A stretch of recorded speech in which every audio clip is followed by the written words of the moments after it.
On the morning of the 13th of January, in the year 27 before our era, the Roman Senate House was waiting. His adoptive father had been murdered in another building 17 years earlier. A comet had appeared in the sky over Rome at his adoptive father's funeral games. His armies had won the wars he was not present at. This is the story of how he got from being 18 years old in a provincial town on the Adriatic to the center of that chamber. In September 45 before our era, a Roman dictator named Gaius Julius Caesar stopped at one of his country estates at Labici on his way back from his triumph in Spain. He had been married 3 times. He had no living legitimate son. His one daughter, Julia, born to his first wife Cornelia, had died 9 years earlier in childbirth. She had been married to Pompey the Great, and she left no surviving child. He sat down and wrote his will. The will named Caesar's teenage great-nephew as principal heir to most of the estate, and in a clause appended to the will, Caesar adopted the boy as his son. The will was deposited in the Temple of the Vestals. Its contents stayed secret, even from the great-nephew. He was studying rhetoric in a small provincial town on the coast of Roman Macedonia, modern Albania, the son of a municipal equestrian family from Velletri. His name was Gaius Octavius. Apollonia was not a retreat from politics. It was a schoolroom beside an army. 6 legions and auxiliary troops were waiting in Macedonia for Caesar's projected Parthian war, and Octavius was learning the 2 arts that mattered in Roman public life: how men spoke in assemblies and how armies were made to obey. 5 months later, on the 15th of March in the year 44 before our era, the Senate met not in its own building that had burned down 8 years earlier in factional rioting, but in the portico of the theatre Pompey the Great had built. The praetor Tilius Cimber approached Caesar with a petition for an exiled brother. Caesar brushed it aside. Tilius grabbed the toga. That was the signal.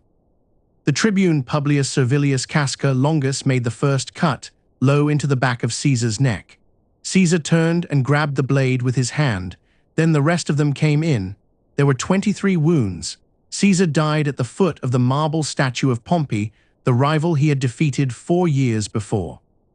In Apollonia, on the Adriatic coast of what is now Albania, Octavius received a messenger from his mother. The news was that Caesar was dead. He sailed for Italy at once, with a small group of friends, including a young equestrian named Marcus Agrippa. At Brundisium, fuller letters from his mother and his stepfather were waiting. They told him he had inherited most of Caesar's estate. More important, he had been adopted as Caesar's son. His family advised him to refuse the adoption to anticipate the political firestorm. He proceeded to Rome. 10 days earlier, in Rome, Mark Antony had delivered Caesar's funeral oration from the rostra, the speaker's platform in the forum. He held up Caesar's torn and bloodied tunic. He named the wounds. The crowd in the forum, bakers, dock workers, veterans of Caesar's wars, freedmen, turned hostile to the conspirators.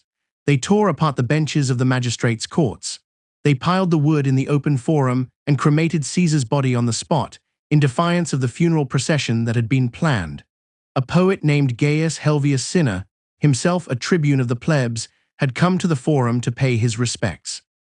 The crowd mistook him for Cornelius Cinna, the praetor, a senator who had publicly attacked Caesar's memory in the days since the murder. They tore him apart. The conspirators barricaded themselves in their houses. Within a week of the murder, Caesar had ceased to be only a dictator killed in a chamber. He was a public wound in the forum, a benefactor whose gifts were soon to be read aloud to the city, and within 2 years, a god.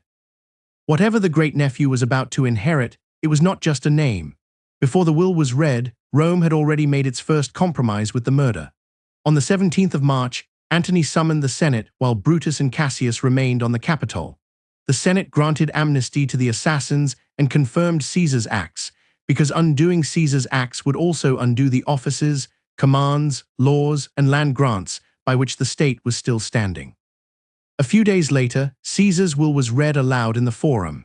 He had left 300 sesterces to every adult male citizen of Rome, the equivalent of several months' wages for a laborer. He had given his private gardens beyond the Tiber, Trans-Tiberim, the modern Trastevia, to the people. And in a clause appended to the will, Caesar adopted Octavius as his son. Under Roman custom, the boy now took his adoptive father's name in full. He became Gaius Julius Caesar. He could have added Octavianus, but deliberately did not. He called himself Caesar, while hostile contemporaries used Octavianus to pull him back toward the lesser family name.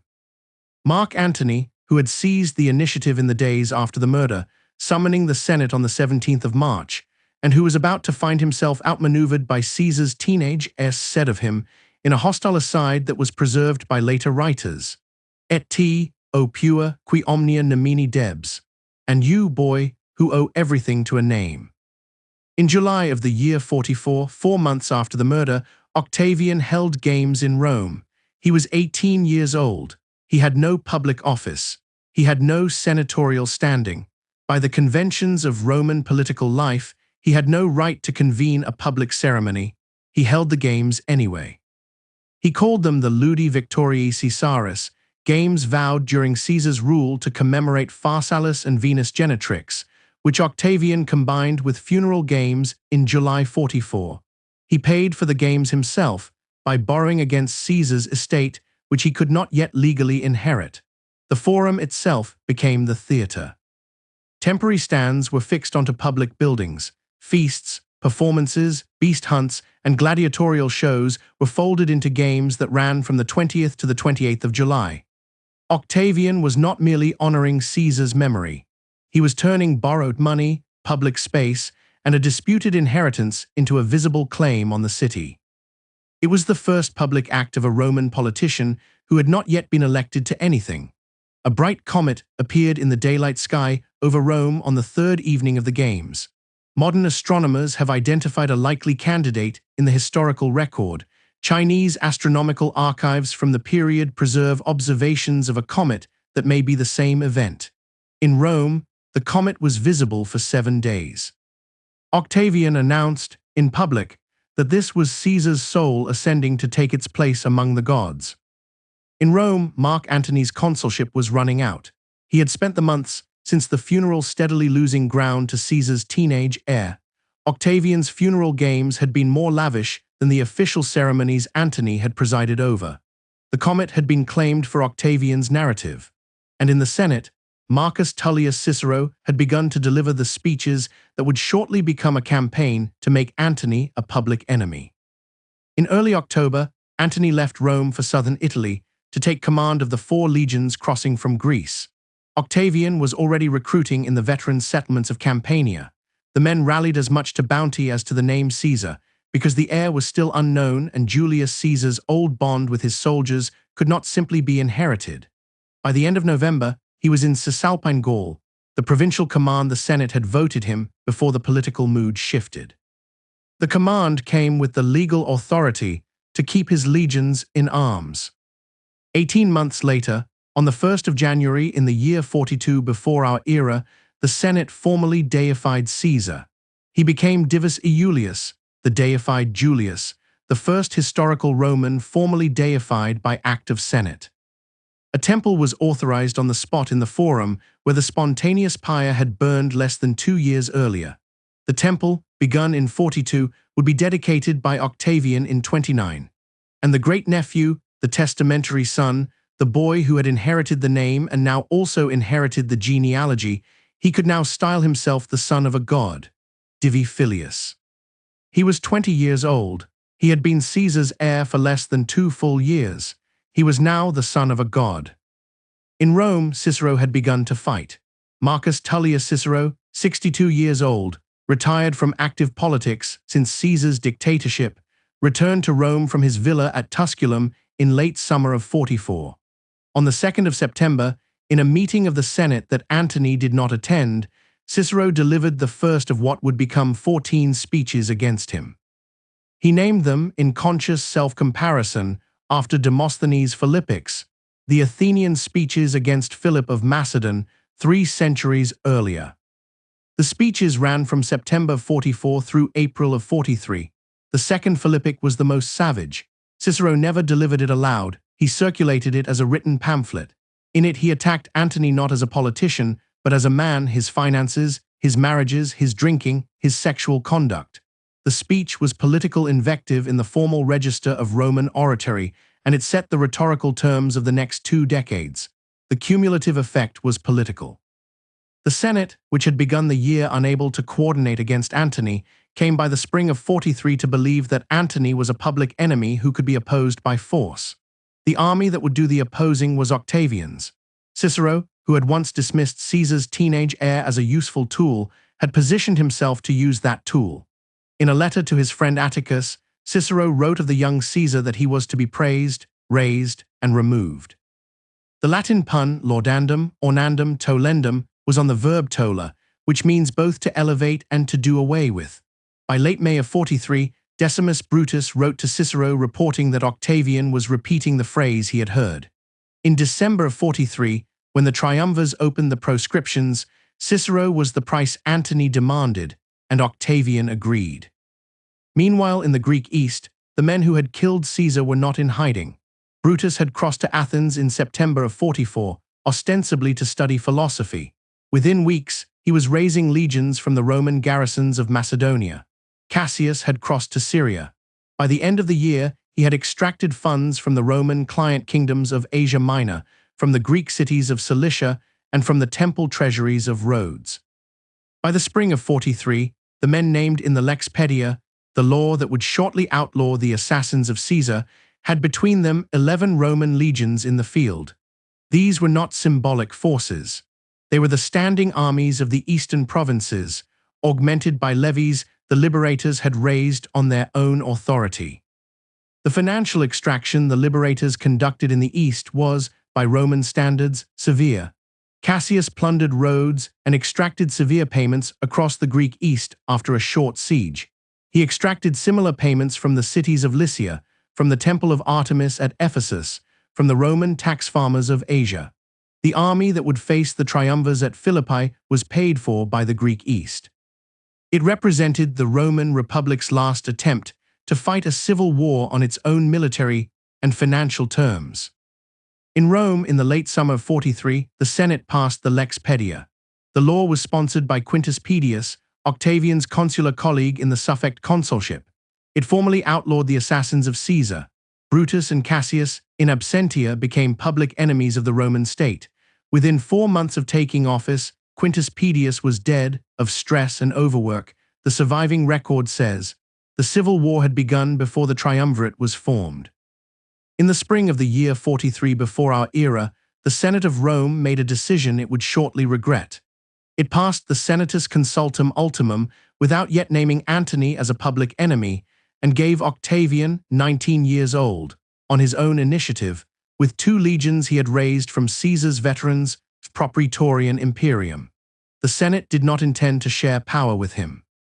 The Senate intended to use his legions against Mark Antony, who had marched his own army into the north of Italy to take the province of Cisalpine Gaul from one of Caesar's murderers, Decimus Junius Brutus, now besieged at Mutina, the modern Modena. 2 men of that name moved through this part of the war. Both had been among the assassins on the Ides of March. Their difference in the spring of 43 was not guilt.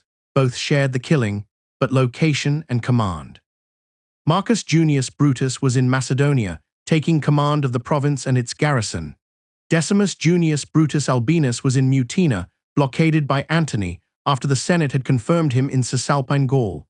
Decimus had also been Caesar's lieutenant in Gaul, Caesar's close friend, and the man Caesar named in his will as a guardian of any son he might yet have.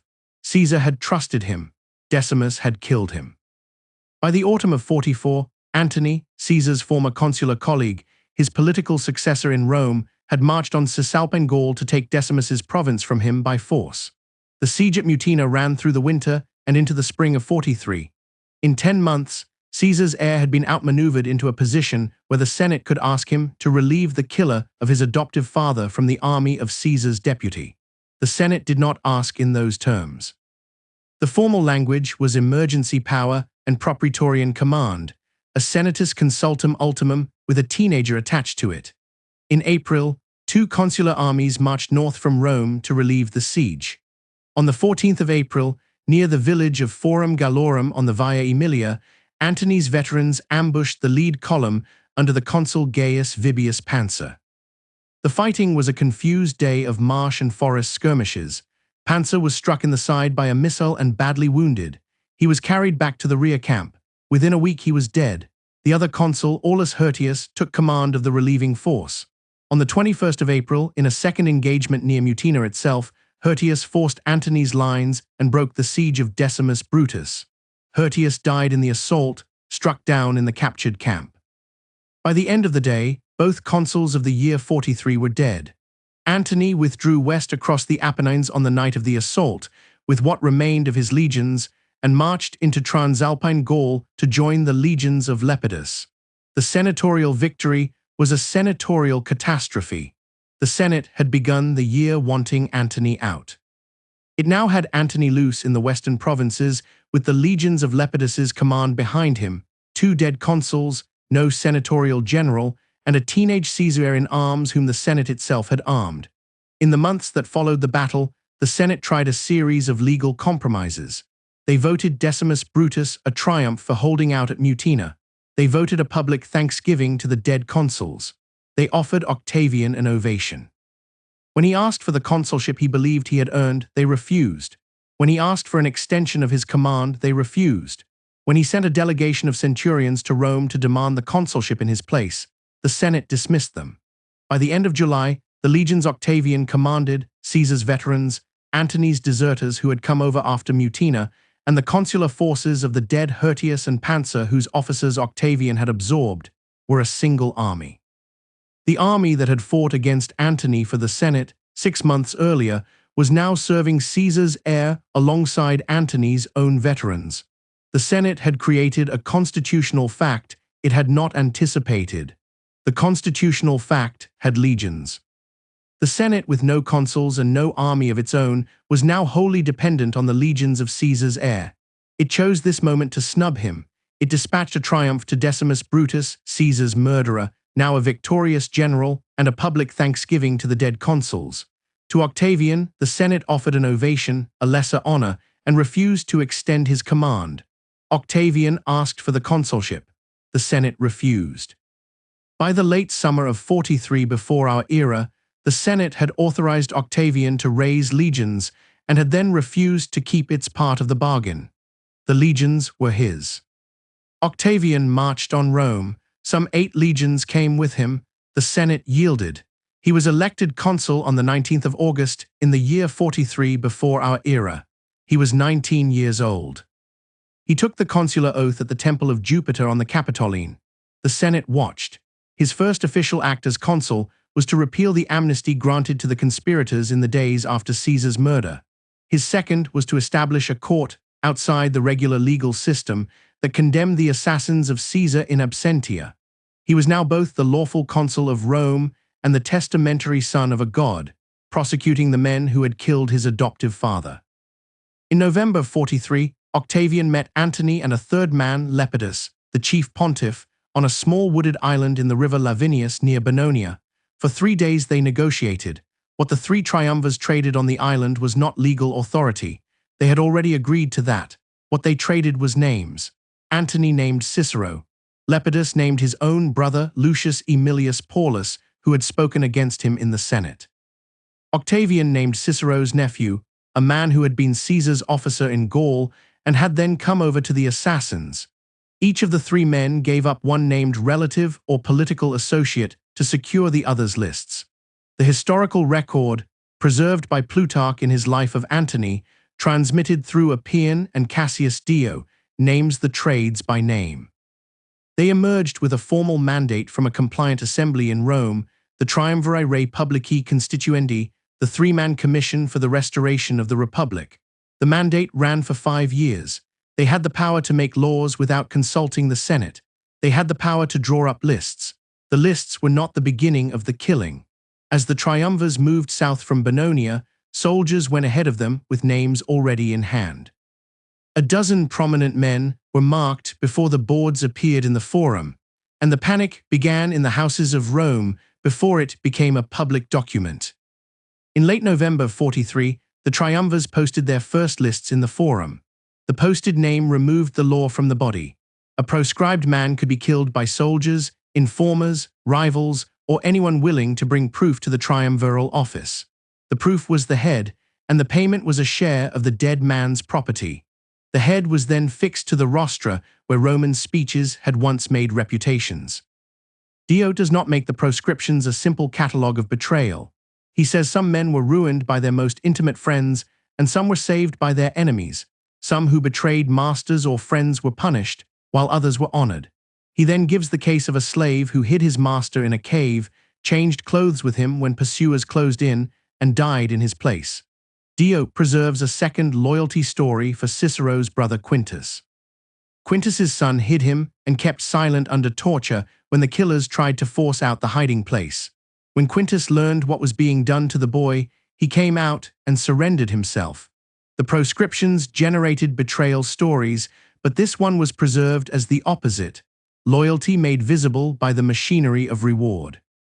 In Rome, the estates of the named men were auctioned in the Forum. The auction crowd was small because Roman senators of the surviving class understood that to bid for a confiscated estate was to be marked as a beneficiary of the proscriptions. The buyers were mostly equestrian businessmen. The estates went cheap. The treasury of the triumvirate filled. The proscriptions had been advertised as a measure against political enemies. They functioned as a property transfer from the Roman elite to the men with armies, and they paid the wages of the army that would shortly cross to Macedonia for the engagement at Philippi.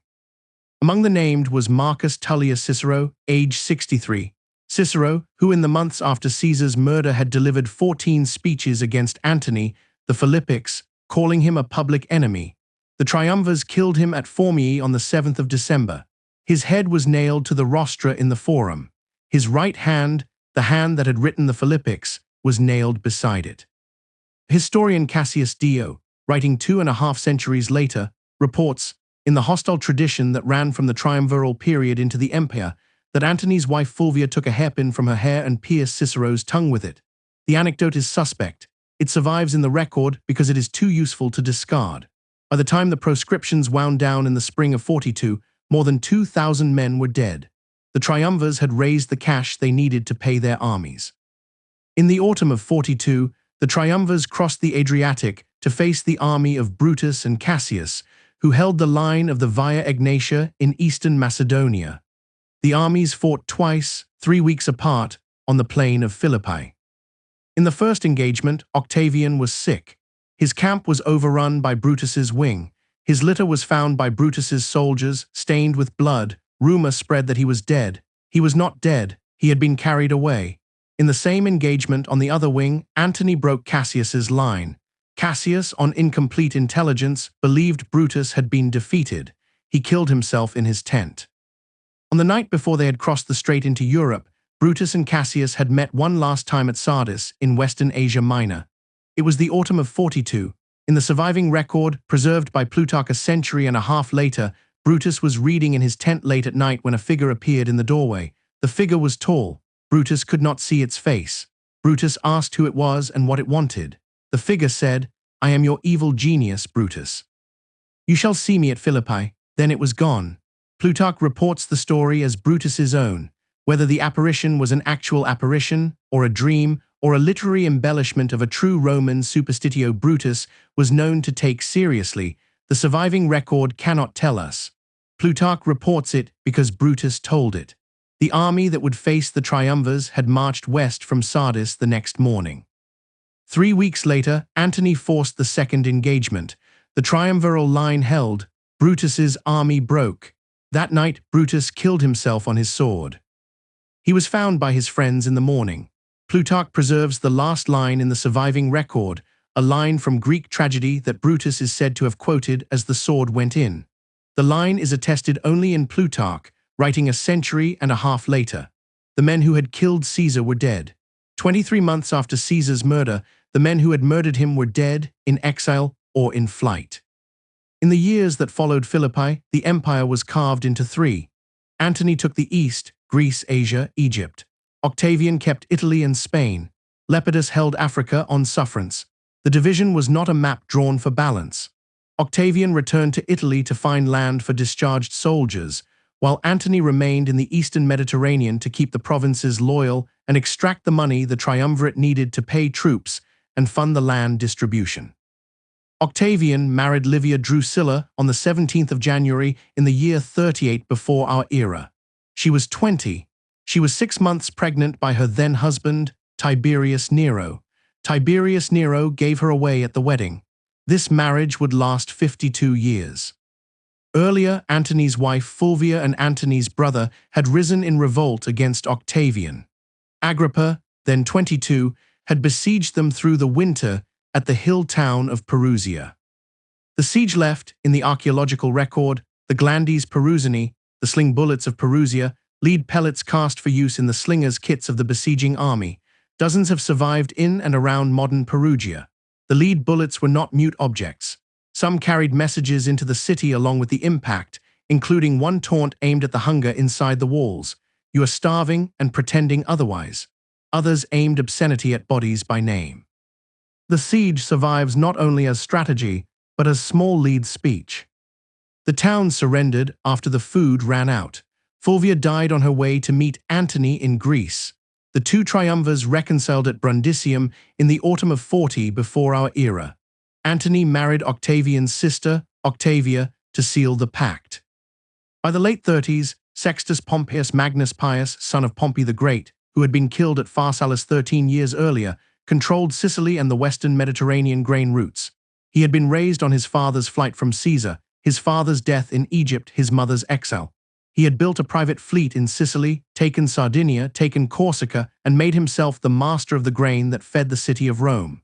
He had also taken a new title, son of Neptune. He wore a beaded diadem. His coins showed him with the trident. The triumvirs of Rome had no answer to him. Octavian had lost 2 fleets to Sextus before Agrippa came back from Gaul. They had gone down at Cumae in 38 and at Cape Pelorus in 36. Marcus Vipsanius Agrippa returned from a campaign in Gaul. He built a new naval base at the Lucrine Lake on the Bay of Naples. He designed a new ship, the Cataphracta, partially armored against ramming. He drilled new crews for a year. Lepidus, whose African legions had crossed to Sicily for the Sextus campaign, tried to claim Sicily for himself. Some 21 legions and supporting troops were on Sicily. Octavian walked into the camp, alone in a plain tunic. He spoke to Lepidus's legions. They did not all go over at once. Some followed when he seized a legionary eagle and began to walk out of the camp. More made up their minds as his own men arrived outside. The reason was not a single slogan about Caesar's name. Military loyalty in these years was brittle, and Lepidus had never made his soldiers passionate on his behalf. They left him first in small groups, then together. Lepidus was stripped of the triumvirate. He kept the office of chief pontiff for life, untouched. He lived another 25 years in comfortable internal exile at Circe. The triumvirate was now 2 men. In the years 35 to 33, Octavian campaigned in Illyricum, the modern Dalmatian coast, the Western Balkans. The campaign did 2 things for him. It let him win new victories in person after Sicily, where Agrippa had done the decisive fighting and Octavian had been seen mainly in the litter. And it let him avenge earlier Roman defeats in the region and recover military standards lost by Caesar's commanders in the 40s, the same political object he would later turn against Parthia. In 35, he pushed north as far as Segesta on the Sava and left a garrison there. In 34, the fighting moved south into Dalmatia, where the terrain forced careful movement through valleys, passes, raids, ambushes, and hilltop strongholds. At Mechelium he escaped with injuries to his right leg and both arms. A year later, in fighting outside another stronghold, he was wounded in the knee by a stone and left unable to walk for a few days. He recovered. He returned to Rome with the military credit he had needed. By the end of 33 before our era, Octavian was master of the Western Mediterranean. Mark Antony was master of the East. There was no third man left. In the spring of the year 36 before our era, the same season Octavian had been preparing for the campaign that would close at Norlochus. Mark Antony marched east. He marched from Armenia. He commanded 16 Roman legions, 8,000 auxiliary cavalry, and a baggage train that included siege engines designed to break the walled cities of Parthia. It was the largest Roman field army that had ever been sent against the Parthian state. The objective of the campaign was Phraspa, the capital of Media Atropatene, in the mountains south of the Caspian. The march to Philippi took 6 weeks. When Antony's army arrived at the city walls in late summer, the siege engines were not with him. Antony had ordered the engine train to follow on a separate road under a smaller escort. The Parthians intercepted the engine train. The escorting Roman legion, under the legate Statianus, a man whose name survives only because of how he died, was destroyed, the engines burned, and Statianus killed in the action. Antony reached Philippi with an army that could not besiege a fortified city. He attempted assaults, the Parthians repulsed them. He waited through the autumn while Parthian harassment of his supply lines tightened. By October, his army was eating its pack animals. Antony broke the siege in late October and began the withdrawal north. The withdrawal took 27 days. The Parthian cavalry shadowed the Roman column the entire way. Every river crossing was contested. Every halt for water was harassed by horse archers. Antony lost, by his own account in the surviving sources, about a third of his army to cold, to arrows, and to the slow attrition of a march conducted with insufficient supplies through hostile territory. 20,000 men. He reached the friendly territory of the Armenian client kingdom in mid-November. He sent ahead for relief. The relief came from Egypt. In December, at the harbor of Brutus on the Levantine coast, modern Beirut, Cleopatra arrived by ship with money, with grain, with replacement clothing for what was left of Antony's army, and with the political fact that for the first time in the war, the only person on whom Antony could rely was a foreign queen. Antony was a Roman magistrate. The army he had lost was a Roman army. The expedition he had commanded was a Roman policy. Cleopatra was a Hellenistic monarch. The terms of his rescue would shortly be visible in the city of Alexandria. In the autumn of the year 34, in a public ceremony in the gymnasium of the city of Alexandria, Antony declared what came to be called the donations of Alexandria. Cleopatra was hailed as Queen of Kings. Her son Caesarion, Caesar's natural son, born in the year 47, was hailed as King of Kings. This was the political shock of the donations. A boy of 14, the natural son of Julius Caesar, was now publicly claimed as the rightful heir to all the Roman provinces east of the Adriatic. Octavian in Rome was the legal heir to Caesar's name, adopted by will. Caesarion was Caesar's natural son. Both could not survive. Antony's own children by Cleopatra were given kingdoms across Roman territory in the east. The ceremony itself was modeled on a Roman triumph. Antony rode through the streets of Alexandria in the gilded chariot of a Roman triumphator. He wore the laurel crown. The captured arms of his Armenian campaign, the king of Armenia had been captured during Antony's withdrawal. In lieu of the conquest, the campaign had failed to achieve, were carried in the procession. The ceremony broke the Roman rule that triumphs could be celebrated only in the city of Rome. It was held in Alexandria. It was witnessed by Cleopatra, who watched from a golden throne dressed as the goddess Isis. The donations decree itself was read aloud at the gymnasium.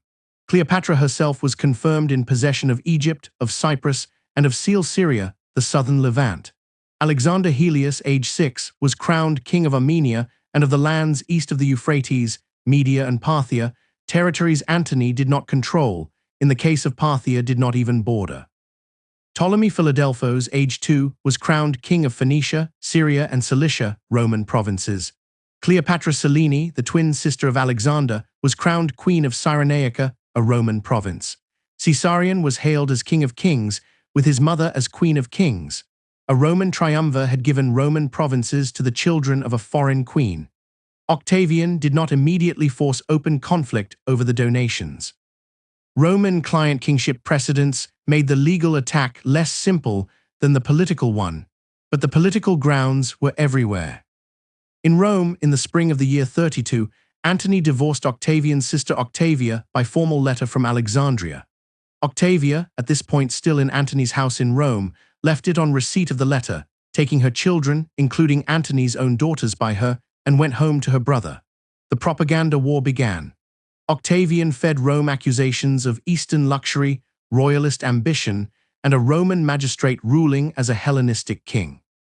Antony fed Rome accusations of low birth and unworthy adoption. In the spring of 32, both consuls of the year, Gaius Socius and Gnaeus Domitius Ahenobarbus, left Rome. They went east to join Antony. They took with them 300 senators, on the surviving record about one-third of the Roman Senate. In the same season, Octavian recruited a counter-senate of his own supporters and sat them in the chamber the consuls had abandoned. There was now no single legitimate Roman Senate. The two halves of the body that had governed Rome for 4.5 centuries were sitting in two different cities, one in Alexandria around Antony, one in Rome around Caesar's adopted son. The propaganda war between Octavian and Antony was no longer a campaign for the loyalty of a single Roman political class. It was a competition between two political classes, each one calling itself the Senate of Rome. In the autumn of the year 32, Octavian seized Mark Antony's will from the Temple of the Vestals. The Vestal virgins resisted. The act was a religious violation, but Octavian took the will anyway. He read it aloud to the Senate. The will, if Octavian's reading of it can be trusted, named Antony's children by Cleopatra as his heirs, and asked that Antony's body be buried with Cleopatra in Alexandria. Whether the will Octavian read was Antony's actual will is something the surviving record cannot tell us. In the late autumn of 32, Octavian performed the festal ritual at the Temple of Bellona. It was the formal Roman procedure for declaring a foreign war. He cast a ritual spear across a marked patch of ground that stood for enemy territory. The war was declared on Cleopatra of Egypt. It was not declared on Mark Antony, who was a Roman magistrate. The Italian oath was administered through the autumn and winter. 700 senators took an oath of personal loyalty to Octavian. The Italian municipalities took the same oath. The propaganda phrase Conniuratio Italii, the conspiracy of Italy, would later be carved into Augustus's own Res Gestae as evidence of unanimous consent. Through the spring and summer of the year 31, Marcus Vipsanius Agrippa blockaded Antony's fleet in the Gulf of Ambracia on the west coast of Greece. The fleet was pennied inside the Gulf. Through the summer, Antony's crews were ravaged by malaria. By late August, his army was deserting. What Antony intended at Actium was not a battle. His plan was a breakout. Through the late summer of the year 31, Antony's quartermasters had loaded his ships with sails, equipment a Roman warship did not normally carry into engagement. Roman naval doctrine fought under oars. Sails were stowed at the back of the deck before action. Antony intended to fight a holding engagement at the mouth of the Gulf, then break south through Agrippa's line, raise sail, and run for the open sea. Cleopatra's Egyptian squadron of 60 ships, with their own sails and their own grain supplies, would form the breakout reserve. The combined fleets, once at sea, would make for Egypt. There they could regroup, rearm, and fight the next campaign on terms of their own choosing.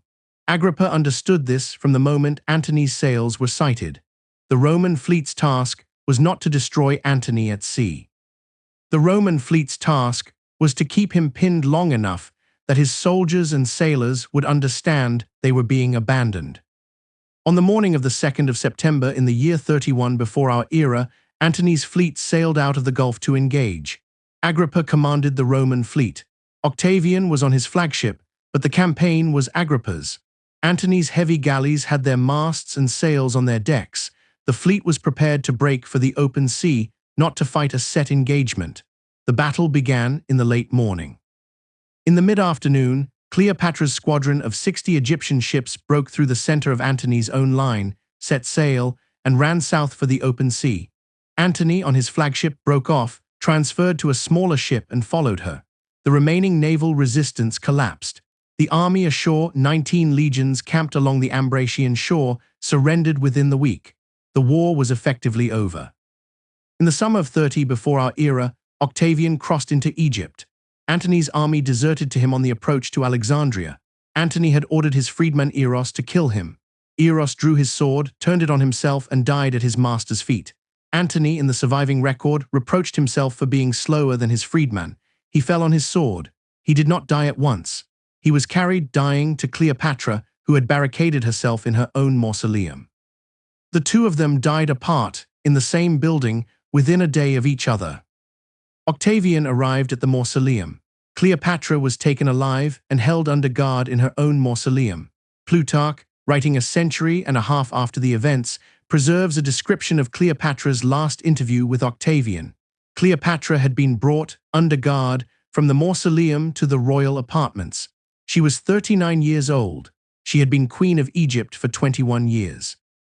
She had outlived 3 Roman triumvirs, 3 civil wars, and the 2 Roman generals she had taken as her partners. Octavian was 33. In Plutarch's account, Cleopatra threw herself at Octavian's feet in the dress of a mourner. She showed him letters from Julius Caesar. She wept. Octavian, in Plutarch's account, was civil but unmoved. She returned to the mausoleum. She was found dead in the mausoleum on the 12th of August. The asp tradition, the bite of a venomous snake smuggled in a basket of figs, is the version Plutarch records as the most widespread of his sources. He notes that the slave women who attended Cleopatra were also dead. He notes that no asp was found in the chamber. He notes that the marks on the body were said to be small punctures, possibly from a pin.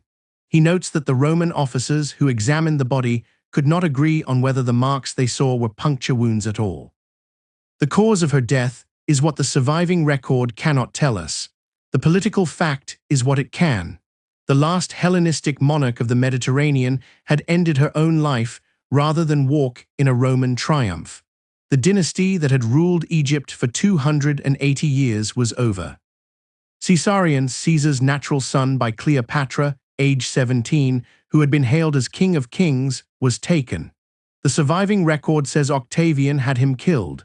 A version of the line survives in the historical tradition: too many Caesars is not a good thing.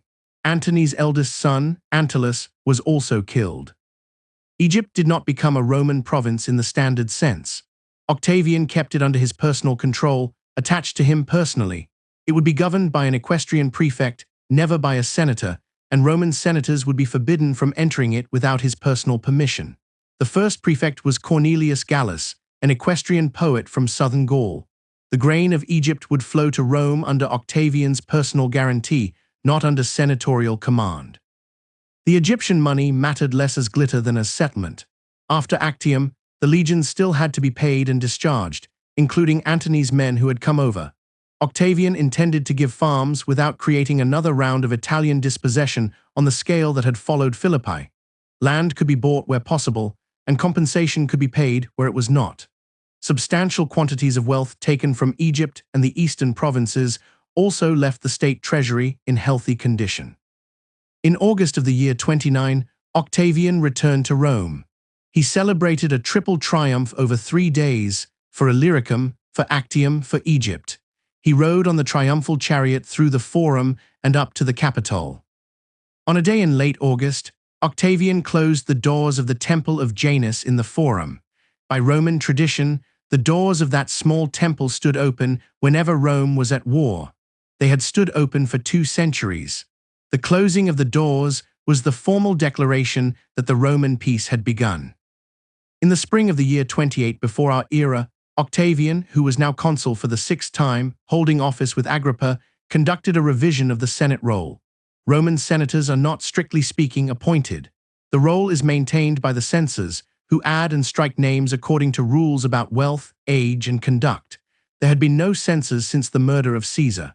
The Senate of Rome, in the spring of 28, contained over 1,000 members.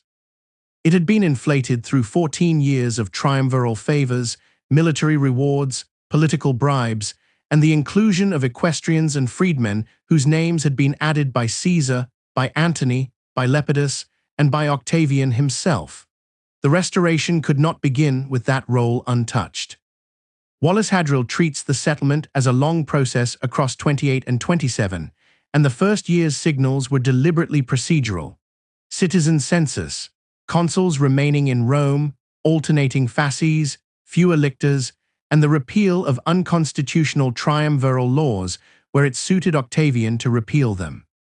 Octavian and Agrippa, consuls for the year and granted censorial powers for the task, struck about 190 names, roughly 50 resignations, and 140 removals.